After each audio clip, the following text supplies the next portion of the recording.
Hello, so let's talk about bookkeeping business income discussion. So I want to talk today about the misunderstandings most people have about starting a bookkeeping business.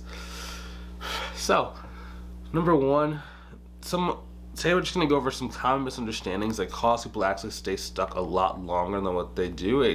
The reason why it causes you to be stuck is because either it causes you to think that you are working more effectively than what you actually are, or it causes you to be discouraged a little bit early because your expectation was different with the reality of the situation actually was. So I want to make sure that you feel like really good and that you're able to stay as persistent as possible. I want just to really clarify this stuff today. Also, if you want some help growing your business, like maybe you've been trying to grow your business, just not quite going the way that you want, the way you hoped, the way you plan, go ahead and click the link inside the description, either above, below the video, to book the call with myself to see if I can help you inside of our program. So let's go. My lip is like peeling for some reason. I don't know. So misunderstanding number one is immediate high income. So the reality is it does take a little bit of time to build. So what happens is a lot of people think that when they're starting out that they're going to open their business, they're just going to get a lot of people just come like rushing at them. Like it's just going to be like a rush of people. Give me 1 second. Recording stop. Recording in progress.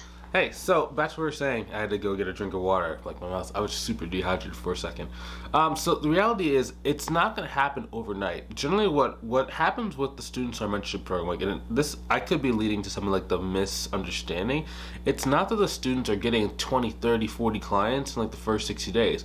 It's more like they get like 4 to 5 clients that are paying them a high amount of money, and that's how they get to like $6,000 to $8,000 in 60 days, right? So it's like it's not that you're getting this giant rush of influx of business. It's just you don't drop the opportunities that come to you, right? So it's like a smaller volume of consultation calls, but they're higher quality, so you don't have to kind of do as much work as the other person. I tell a lot of people that like are thinking about joining our programs, like you're working like sometimes like 10 times harder than the other students in our mentorship program are. It's just since you don't know what is like the things to do versus like what is the thing to kind of avoid, you have to do that, you know what I mean? But it's like it doesn't take that much if you're focused on long-term growth and if you're focused on building your business the right way, because it's not just about getting more clients. It's about really driving up the income in the beginning. When you're at like $15,000, $20,000 a month, okay, cool. Then you can start thinking about like going after more clients to create diversification. But if you're like 0 to about $12K per month, it's really about getting a small number of clients that pay you a high amount of money, because we need to leave our job as quickly as possible. And if you have a bunch of small clients, here's one thing no one really thinks about. So for a lot of the small clients, even though the work might take you an hour a month, if you have to go and actually do meetings with them, so that means like maybe they want like an update or they want to like talk to you for whatever reason, right? Because maybe they just like you. That hour a day or hour per week or 2 hours per month can add up. So now it only took you 1 hour to do the work, but now you're meeting bi-weekly, so that's 3 hours per month. If you get about 10 clients like that, that's already 30 hours per month. If 30 hours per month, and let's say that you're getting, what is that, $3,000 for 30 hours. So that's not that great, you know? And what is that? 3,000 per month divided by 30. Well, that's if you get a $150 per month client. So we'll say 150 times, we'll say about 10 of them. It's about $1,500 divided by 30 hours worth of just doing it. It means you're getting paid about $50 per hour, which is not bad, but we really want to kind of get that closer to like 100 to like 150 per hour, right? If you can get about $150 per hour due to like your flat rates, that's really a good sweet spot to kind of be in. And again, it's not even that like it's just that much work to the $150 a month clients, but it's like if you can work like a quarter of the time and do like less FaceTime, and like at the end of the day you're actually able to go and like make more, then it's good. Low response, I didn't see a message, just let me see. I see. Oh, you gotta do harder. Sorry, my virtual assistant just reached out to me, asked me a question. Cool. And that's why it's important to be patient and persistent when growing this thing, because it's not gonna be overnight, but it will be worth it when you get it to go and like make it work. Misunderstanding number two is no need for marketing. Okay, so some people think like they're gonna start their business and like, you know, if you build it, they will come. Like they think that if you build a website, then people are gonna come to it. And it's like, kind of, but not really in the speed with which you think they will, and it's not going to cause them to buy from you the way you think you will. So whenever you do like a platform, like maybe we'll say like you get like a pro advisor, or you do Google My Business, or even like just have a website, it's called search engine optimization. So a search engine is just some place where people go to kind of like go and get information, so like a directory. You do not start at the top of the directory. You start at the very bottom of the directory, and you have to work your way up. So if you're expecting just to kind of put your name on it and like all of a sudden get like 5, 10, 15 clients, it generally does not happen like that. In some cases, if you're in a very obscure area where there's not a lot of competition, or you have like really, really, really good credentials, then yes, maybe it can slide up. But for most people, it doesn't work the way you think. I have people in my mentorship program that did like Pro Advisor before they joined the program, and they still have never gotten a lead from the Pro Advisor directory listing. It's very interesting, right? So it's very hit or miss to do something like that. Now, one misconception people might have is like, you see like my YouTube channel, like, Bryce, you built it and they came to you. It's like, kind of. I mean, number one, I have 2,000 subscribers. I've been doing this for like 3 years. But then at the same time, look at how many videos I'm posting, and it doesn't just happen. I'm like building in a very strategic way so that my videos actually go out to people, and then it comes back and like the right set of people watch it, So it's like, it's a very, very specific strategy of how I run YouTube to grow it, because I had a YouTube channel before and no one watched it, right? So this time around, I got coaching on like how to like build YouTube channels. I got coaching on like how to title the videos, how to do like keyword research, how to make the channel attractive, how to get one video lead to the next video to the next video. So there's a lot of thought behind it, but it didn't just happen. It wasn't just like, it just kind of like happened. It was very strategic. It's the same thing when it comes to like marketing. It's like, this stuff doesn't just happen. You need to make sure that you're very, very specific when doing it, right? Because you need to have marketing in a way that doesn't take too much of your time, but also can get you the right size clients. See, that's the thing that most people struggle with. Most people struggle with, number one, if they do marketing, their marketing takes either a lot of time and gets no clients, or it doesn't really take that much time, but the clients they get kind of are very lackluster. Right, so like maybe let's say for example they're gonna go on like Upwork. So on Upwork, it's like you're gonna put out some job proposals and job postings, but in a lot of cases it's not necessarily going to be seen right away. So you end up just like spending a lot of like time doing it, but you're not really getting that much results. Or if you do start getting the results, oftentimes like the clients can nickel and dime you, and that's not in all cases. If you're good at sales, then like it can work out the way that you want it to. But for most people that are starting out, it's just ineffective to like get them to like $3,000, $5,000, $10,000, $15,000, $20,000 a month, right? So you generally need to have a more robust strategy that allows you to be able to be the only person the business owner is thinking about working with. A lot of different ways to do that. Number 3. So misunderstanding 3. Okay, so a lot of people think, and I wrote this title backwards. A lot of people think that you need to have 1,000,000 years experience, you need to be able to do every single skill set, and you just need to be able to like just be this master. That's not the case. We do what's called the minimum viable skill set, right? So that's like the minimum viable to do the actual accounting work, minimum viable pricing, minimum viable marketing, minimum viable sales, minimum viable team. Everything we do is about building a rough draft and then improving on that rough draft over time until you have the final copy. So what happens is a lot of people, and I think this kind of comes from like, if you come from a corporate background, you want to have the processes, procedures, and systems down before you do anything. But it's like, I was telling a lady yesterday who I was talking to, it's like, she was like, well, I want to do this first, I want to have this, I want to have this, I want to have this, and I want to do. It's like, it's really hard for you to kind of like plan everything out if you've never actually been in the game. Because how you're thinking it's going to happen is not really how it's going to happen in real life. So I would probably, I'd just take it one step at a time.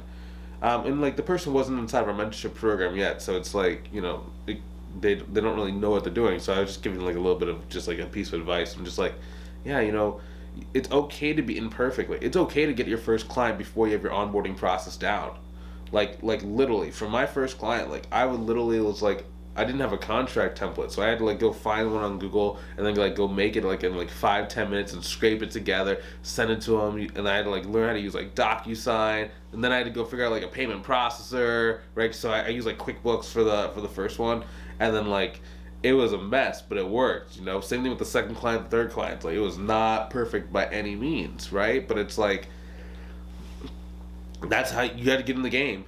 it's all about getting the game. It's not about being perfect. And that kind of goes back to like someone thinking that they need to be a master before they start because they're afraid that people are going to judge them negatively if they don't have everything lined up from the start. And that's not really the case at all. People in a lot of cases are just happy they have someone to like figure this thing out for them. They're not looking to kind of like, they're not looking with like a fine-tooth comb through every aspect of your business to disqualify you. That's the difference. I think people kind of feel that business owners are trying to disqualify them, but really what it is that when you focus on the wrong things, you don't build trust with a person, and now they're trying to figure out why they don't trust you, and that's when the fine-tooth comb kind of comes out. That's when they start asking, like, why is your price the way it is? That's when they start asking, like, well, why should I work with you? That's when they start asking, well, where's your website? I haven't seen your website yet. And just because you focus on the wrong things, which causes them to focus on the wrong things. If you just focus on the right things, and you just keep things very smooth, very streamlined, and you only talk about the stuff that's necessary, then they're only focused on what's necessary. Like, it's crazy, you know? It's crazy. Like, I never get asked about my website. It's very funny. Like, in the beginning, kind of, but that's because I didn't know how to, like, build confidence with someone. But, like, once I learned how to do that, like, no one asked about a website. Yeah, what's your website? No, we don't have this. Okay, so how do I pay? What's the next steps? How do we get started? Okay, well, here's what we do. And we go like this, right? And again, that's sales skills, right? Because if you notice, it's not about just doing the onboarding, having the onboarding process. It's about having an organized set of steps that you're going to do. So what's next? Okay, so first things first, I'm going to actually send you a proposal. It's going to have everything we've talked about today and just like a little bit of legalese just to make sure that everyone's protected. After that, I'm going to give you a link to the first month's payment. It's going to be via QuickBooks, or if I'm using Stripe, it'll be via Stripe. Okay? Once you take care of that, we can schedule an onboarding call. When we do your onboarding call, we're going to give you everything you need to get plugged in, and we get all the remaining accesses of that date. Does that sound good? They're like, yeah, awesome. And then that's all you got to do for onboarding. Now, your onboarding can be automatic. It can be manual. I still think that you should do like a manual onboarding, like to actually like make the contract. Like, it's not like you're getting like 50, 60 clients. If you're getting like 60 clients, okay, I would say something different. But like if you're only getting like one client every 2 weeks, it's like, what's the point of automating it? Just have everything templated out, right? I think that's a little bit better than like trying to automate your onboarding. Just have it templated out where it's like, okay, so first you have this email that has like a link to like that, like the steps, so 1, 2, 3. Then you go inside of your DocuSign. So I use DocuSign. You can use PandaDoc. There's a million different like document signing kind of websites. I like DocuSign. Okay, so I have like a bunch of templates stored up for like, okay, accounting service 1, accounting service 2, accounting service 3, accounting service 4. Now you're like, well, Bryce, every single client might have a different set of services. Okay, well, cool. Well, how you get around that is just by having an open text box that lets you type in which services they did. Cool. Then you hit send. Okay. Then you go into QuickBooks, you just go and create a customer, you go and tell them how much it is, you basically make the invoice, you hit share and send, and then send it to them. Okay? And then when that happens, you send them a follow-up email after they've paid and after they sign the proposal that has what do you need to get access, and then maybe a link to like a calendar that like lets them book a call with you. Unless you don't want to do onboarding calls, which is all good. I do onboarding calls because we have like really, really good we just have really, really organized ways to kind of convey value on the first call with someone, so they feel really, really good about deciding to work with us. I just found that if you have a really good onboarding call, the client retention's a lot stronger.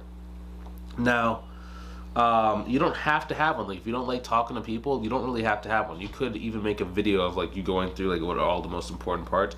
I also like doing an onboarding call just in case like a misconception, something they needed to give me, and I can just have them share their screen or control their screen and then give access to myself. So it just kind of depends on what your style is. I just kind of like that. So I basically have like a 4-step onboarding process. Cool. And that's all you really need. You don't need to like have like this thing where it's like step 1. Once they fill out the invoice, then QuickBooks automatically creates an invoice for them. Then once the invoice is paid, then another email comes out, and then this happens, and then this happens. Like, okay, that's cool, but it's like, what happens if one of those things malfunctions? It's like it's just not worth it to me to kind of have that when you're not getting like a million clients a week. I prefer to have automations within the actual accounting software. I'm doing the actual accounting work, not when I'm onboarding the clients. Because when you onboard the clients, it's actually like the most important part. And it's not that you need to have everything perfect. You just need to show that you're there and that you're very attentive to them. That's really the key when it comes to onboarding. Cool. Number 4. Misunderstanding number 4. All clients are good clients. Okay, reality. Not all clients are good clients. Not all clients are good clients for a lot of different reasons. Sometimes about money, sometimes about like the mentality, sometimes like if they feel like they're doing you a favor, sometimes if it feels like they just don't really respect what you do, if they're super scattered and can't get you information. So for me personally, I don't mind a client that won't give information right away. Like when I say like won't give information, like we have this one potential client. She had like 4 businesses and we're still following up with her right now, but she had 4 businesses and 5 kids that she's dealing, and it's like summertime. So her kids are on like summer vacation and she is just frazzled. My partner's like, why are we even talking to this person? It's been like 3 weeks. She hasn't gotten us the stuff. Like, why are we even still talking to her? It's like, what does it matter? It's like, if she gets it, she gets it. If not, who cares? I'm not really spending much time. We're just sending a text message. And, I can see where my partner is kind of like coming from, but it's just like, who cares? Just free money at this point, It's like, just all you gotta do is send a couple text messages, then she'll just like call us randomly, be like, hey, I have a little bit of free time. I just got this thing done. Can I send it to you? It's like, yeah, send it to us. And then she never sends it. And then she goes, hey, can I send this to you? It's like, bro, what are you doing here? But that's kind of a borderline type of unideal client, right? For me, I'm focused more on like, how does the person feel? In a lot of cases, you're not really going to have a client that doesn't respect you pay a high ticket price point. They might pay like $100, $200, $300 a month, but they're not going to pay you above $3,000 a month. In a lot of cases, definitely they're not going to pay you above $5,000 a month. $3,000 a month can be kind of a weird price point though, because in some cases, like that's what they're used to like paying like a contract, like an employee. So it just kind of depends. Right, you have to really kind of like understand like, what are the ideal types of clients? How does the conversation go? Whether they see you kind of like an admin or if they see you as like a partner inside the business. And then once you understand that, like after you get probably by like 3 or 4 clients, you can kind of like really understand who is a good client versus like who's a bad client. And then your job is just stack as many good clients as possible over time. That's all you gotta do, right? And then just really like kind of work to reduce the headaches you have in your business over time. Like the reason why I like my business is because I have systematically removed all the headaches or things that I don't actually like to do. Even if like in some cases it might have made me a little bit more money, I just don't do the stuff I don't want to do. And then I enjoy the business more so I can do it longer. So even though in the short term I might have made a little bit less money, in the long term I make more because I can run the business longer. So over time, you're just going to make more money naturally the longer in something and you're doing it right. Cool. Next thing. Misunderstanding 5, that you can do everything alone. Okay, so I would always try and get support, right? Whether that's learning new skill sets, whether that's hiring subcontractors, staff, virtual assistants, and building reliable teams. So you could do a lot of this stuff alone. Like I saw this is one guy that I saw. He's got up to about what 25, 30 grand a month by himself. I think it's like 60-ish clients, and it's like 60 or 70 clients. He's doing everything on his own. It's just like, okay, that's cool, but like, what kind of life is that, And he makes a great profit margin off of that. It's like super high. So I'm like, he might be spending a lot when it comes to tax, unless he understands like tax. I don't know what his tax situation is, but it's just like, I don't really understand why you'd want to do everything on your own. You know what I mean? Like for me, I like having freedom. So even though my income is very high, I have subcontractors. Like as you saw earlier in the video, like my staff member was like messaging me, the one who like books calls for me to get consultation calls on the calendar, and she's like, "Hey, this is kind of happening. This is kind of happening." It allows me to be able to just do what I want during the day without ever having to like worry about like, is my business growing? Because that was the thing that I was like really struggling with in the beginning. I was like, I have to work in here, I have to be doing this, I have to be doing this, I need to do this. But it's like, once you start getting the team, it's like, okay, this stuff is moving without you. When stuff moves without you, that's when you're in a great place, a super great place. Because then you just don't need to do anything, right? When you take away all the stuff that you need to do, you only have the stuff that you want to do left. And that's when life gets a lot easier, because if I don't want to work this week, so for example, I have to go on a trip next week, and I'm probably not going to do much work outside of like talking to the mentorship students. It's on the 20th I got to go. But yeah, it's going to be like 5 days, no no business. And that might be a little bit challenging for me because I usually like doing a little bit of business every single day. So we're going to have to kind of see how that goes. I'll probably film some videos when I'm out there, but excuse me, man, I'm tired. It's 8:40 in the morning, man. I gotta recover from the weekend. So I've been doing a lot of this salsa dancing, but a lot of this stuff is like late night, so it's very, very counterproductive for my sleep goals. But it's all good. It's just how it is sometimes. Sometimes in this life. Yeah, it just makes everything so much easier. You can scale so much further without it. Okay. And it depends too. Like if you want to be like a workaholic and work like 50, 80 hours a week, okay, cool. Then yeah, you can do everything on your own potentially. But I just don't think that's the way to live, and I just really wanted to build this thing for time freedom as well as financial freedom. So doing everything myself kind of kind of defeats the purpose of time freedom. Okay, cool. Next thing, misunderstanding 6.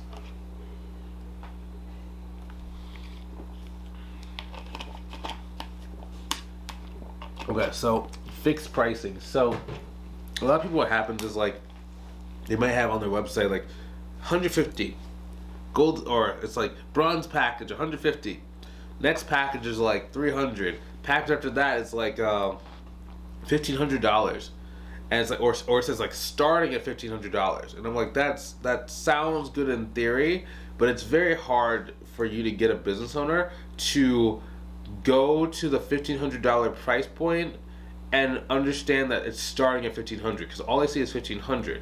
So in most cases, what they're gonna do is they're gonna try and choose a middle package and be like, well, I'm not that big of a business. And it's like, well, you do $5 million a year, so you technically should be paying like $3,000 to $5,000 a month. Well, no, but it says if you're doing this and you do this, I don't really necessarily need that. So I want the $600 per month pricing. It's like they kind of like try and go into the middle price point.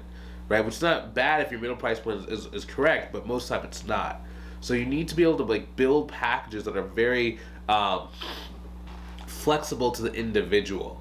Now, another thing, when I said the $1,500 starting at $1,500, a lot of them just see $1,500. They have their mindset and they have their initial mental budget at $1,500. So when you start saying it's more like $3,000 or $5,000, like wait, but I saw $1,500. So there's a mismatch of expectations, and that will drop your close rate very consistently. And that's when you get like a lot of people say, well, that's too expensive, or I wasn't expecting to pay that much. I was expecting to pay this, and then you actually end up like negotiating or haggling. That's not good either, because now you kind of went and dropped your price, so now it's just not as good of a relationship.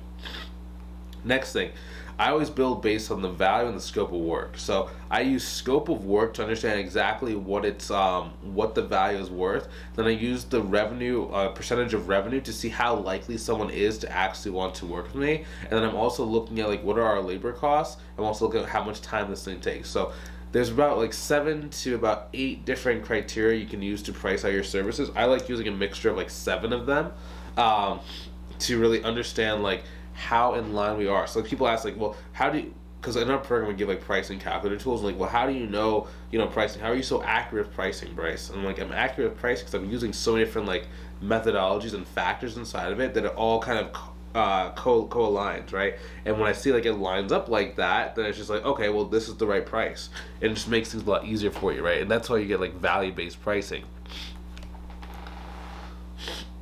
Misunderstanding. Okay, so misunderstanding 7, friends and family won't help. Okay, so this is very, very important. So when I was first getting started, I was afraid to go and talk to family members because I thought that they would not want to work with me. I thought they would hate me forever if I ever approached them to like sell them something. And I just had a lot of like misconceptions when it came to that. Just a lot of misconceptions when it came to that. So, but the funny thing is that the first like set of like clients, not my first, second, or third client, but like 4, 5, and 6 were actually friends and family that I'd either seen from like either at the church or I'd seen like at dance socials and things like that, and they actually wanted to become my clients, right? So one thing about this industry, it's all about building relationships, right? Because people want to work with people they actually like and they know, because it's all about trust. So if they know you, they trust you, they're going to want to work with you that much better, that much faster, and it's that much easier to get them to sign up as a client. So you just have to understand like what scripts to say and like how to do it in a way that builds the relationship even further without necessarily feeling like the only reason you're talking to them right now is just because you want to like buy something from them. So that's the key thing when it comes to that.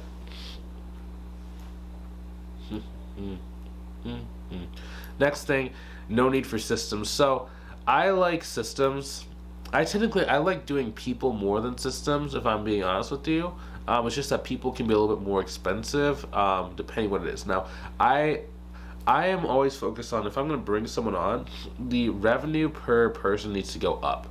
So if I'm going to bring on like a staff account, I need to make sure that every single staff account is like basically adding to the amount of money I can make. If not, then it's like it's kind of a wasted spot or a wasted employee. Same thing with like virtual assistants. Like my virtual assistants need to actually go and like bring in money. I had a one time I paid this person like 12. It was like a virtual assistant. I was like in the Philippines. I'm paying like 12 grand a year basically to do nothing. Like she would bring like no revenue into the company. So it's like my profit margin just dropped at like $12,000. So it's like I had to kind of like learn how to do that, because it's like the more profit that you're getting and the more revenue you're getting per hire, the easier it is to grow your business. So now people are not costing you money; they're making you money, right?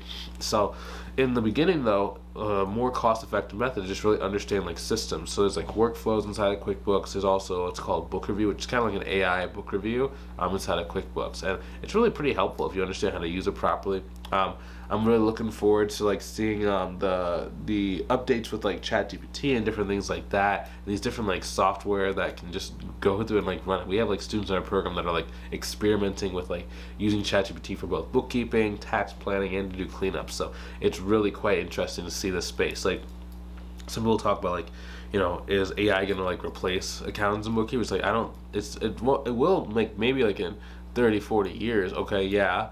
But in the meantime, if you understand how to utilize technology, it's gonna just make things so much faster. Like for this YouTube channel, like I actually consult with ChatGPT to see which videos will do the best and like how to actually structure them and think about it. So it's like me and ChatGPT work together. So I actually have it analyzed. Like basically, I documented every single thing that I've ever like learned or spoken about. So, and also like inside of like my book, right? So I took my book, I took the book number 2, I took every YouTube video, I basically had them transcribed, every like written article I've ever written, I had a transcript, I put into this master document, and I basically say, hey, so look at all these different things that I have and that I've like thought and spoken about, and can you put it inside of some sort of organized fashion or outline for like a number of different videos, and then based on that, I'm gonna film those videos and we're gonna get to going. And it's like, okay, cool.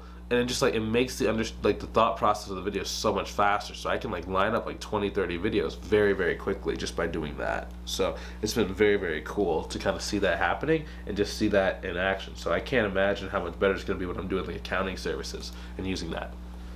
Cool. Also, so this video's getting a little bit longer. I want to keep it under about 32 minutes, just because I don't want to be here forever. So if you want some help growing your business, go ahead and click the link inside the description to book a call. So the reason why I'm inviting you to a mentorship program is inside the mentorship program, we're giving you proven, streamlined methodologies that are customized to your individual needs. Like, it's cool to watch YouTube videos like this, but it's hard for you to kind of customize it to your needs if you don't know what you don't know. You don't know what the gap is, right? So you get help and you get coaching, so I can tell you, okay, hey, you need to be doing this. I see that you're trying to do this, but the reason why it's not working is because of A, B, C, and D. Once you really understand how to do that and how to like do it, it makes it move so much faster. That's why the students get such consistent results, because it's not that it's all about the information in a lot of cases, right? Because these YouTube videos are very, very informative. It's more about how to apply it to your specific needs. Like, you can read about how to fly an airplane all day, but unless you go and you like ride in the airplane with someone that's more experienced that can teach you what the mistakes are while you're making them and before you're making them, you're not gonna be able to drive the plane. Just being honest with you, right? That's why you have to go to flight school. Awesome. So if you want some help, go ahead and click the link inside the description, either above or below the video. Book the call with myself. Let's see if I can help you inside of our program, and I will talk to you soon. I will see you on the call, okay? Take it easy. Talk to you soon. Have a good one. Oh, my nose is so runny. Recording